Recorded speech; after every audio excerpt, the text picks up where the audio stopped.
Thank you guys for being here today. We really do appreciate you taking the time. The whole context overall is this idea about how employers are getting more and more involved in the health and wellness of employee groups around this state.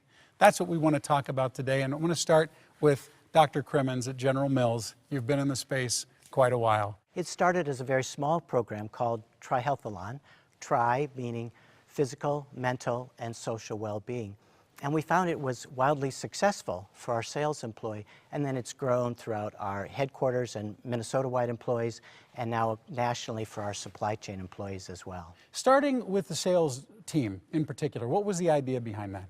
Well, the idea was my predecessor, a physician, noticed some a little unhealthy behaviors early on, and during that time there was different ways of partying at the sales meetings, and and he really genuinely looked out for them and began to improve their healthy behaviors. So instead of going out at night, they were getting up in the morning, doing fun runs and exercising. They changed their behaviors, became very healthy as a group, and it made a huge difference in their attitude and their well-being and their health.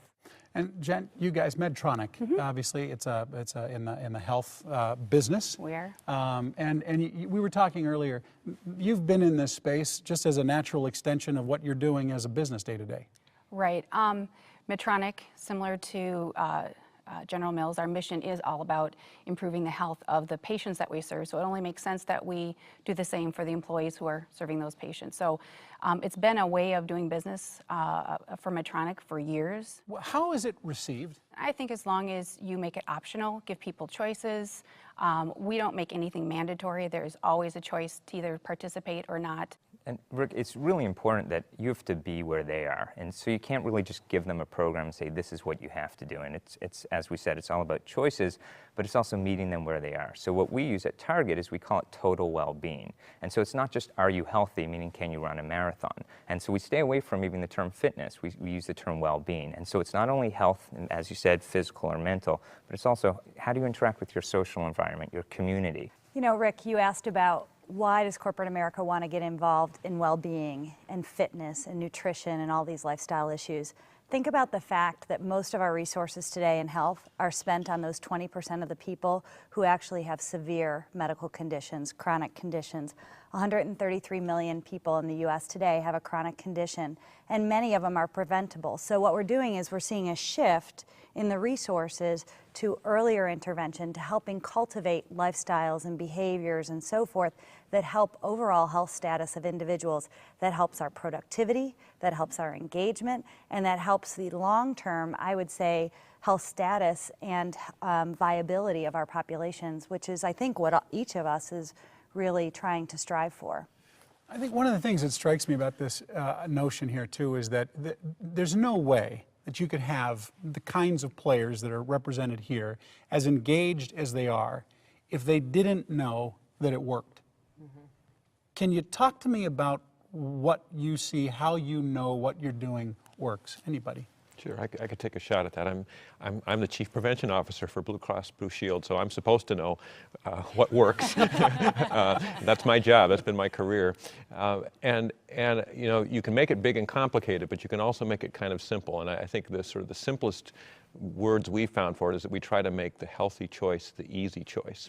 So we try to set things up so that when people just walk into our cafeteria, if they order a sandwich, no matter if it's a good, healthy sandwich or not, their side dish they're going to have on that is carrots. We no longer give them the potato chips as the default option. So that way people don't have to make a choice. They get a healthy choice without even thinking about it. So each organization has to approach this, whether they're big or little, in their own unique way. But we need to make the healthy choice the easy choice, and we also need to do a lot of different things. There's no magic bullet that keeps people healthy. You need to reach people in a lot of different ways, and by touching them at various points of their day and their lives, you really have the biggest impact. Rick, the other thing you can do is simply ask your employees, do you like this? Is it helping? And when we've surveyed our employees, these programs are wildly successful in terms of over 90% think that the company cares deeply about their health, which we do, that they think it's a great place to work, and in fact, they want more programming and activity to help support them in their particular needs.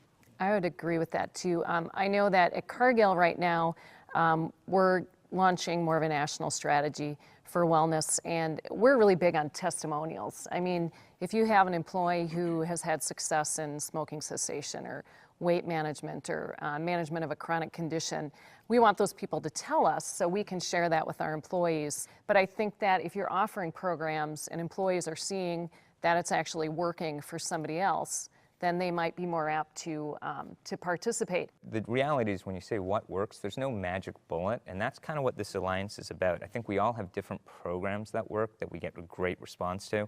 It's about sharing it. I think that what these corporations have done and businesses have done is they've changed the policies, the systems, and the environment in where people work. And that bleeds into where you live and where you play and where you are engaged. And so if we change the work culture and make it acceptable to be physically active, to eat a salad, to seek out services for cessation, you really change the environment, and it happens just like Dr. Manley said. That default choice is the easy choice, is the healthy choice. And that is what I think is so exciting about these corporations, is they've risen. They've said, absolutely, let's make the policy systems and environment healthy for our employees, because it affects all Minnesotans. If you don't create the environment that makes it easy for folks, you're putting them in a position where they have to fight. All right? I mean, all of us probably have done presentations where we've got that one picture of it's a fitness workout club, and you have to go up the steps to get there, and there are 2 escalators on the side, and then stairs in the center, and nobody's taking the stairs. They're all taking the escalators to go up to the fitness place, right? To get on the Stairmaster. To get on the Stairmaster, that's right.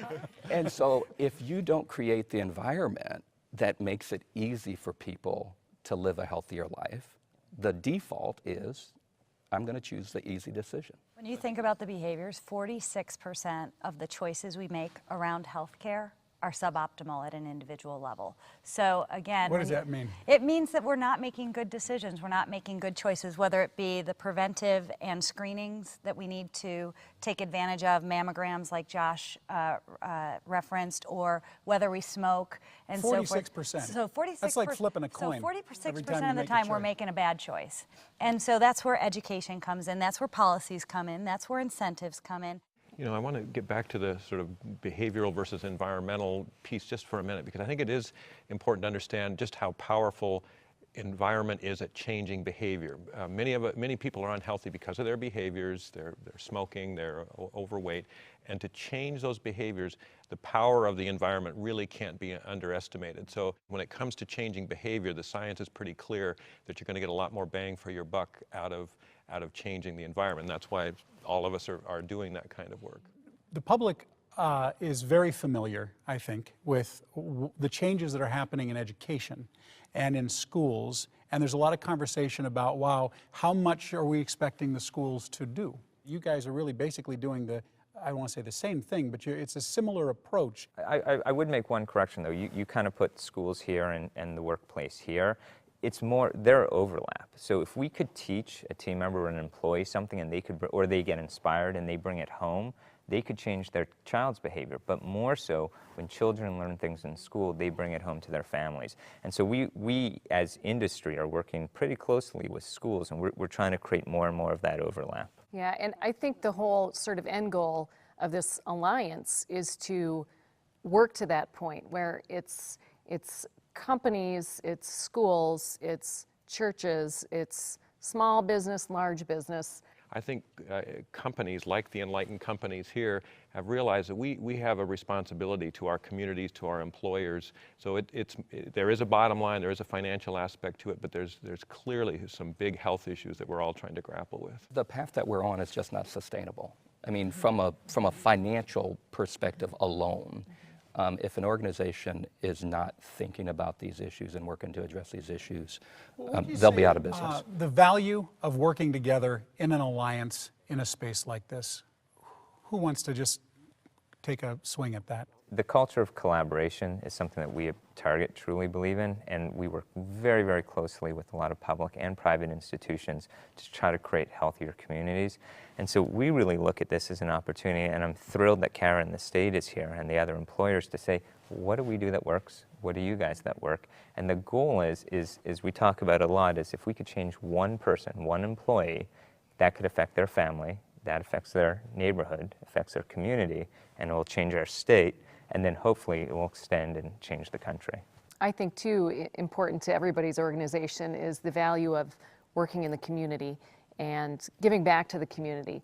And I think this is where this is leading. People get consistent messages in all the environments in which they live and work that will create a lot more momentum for that individual to change. Well, and it took us a long time to get to this point. That's right.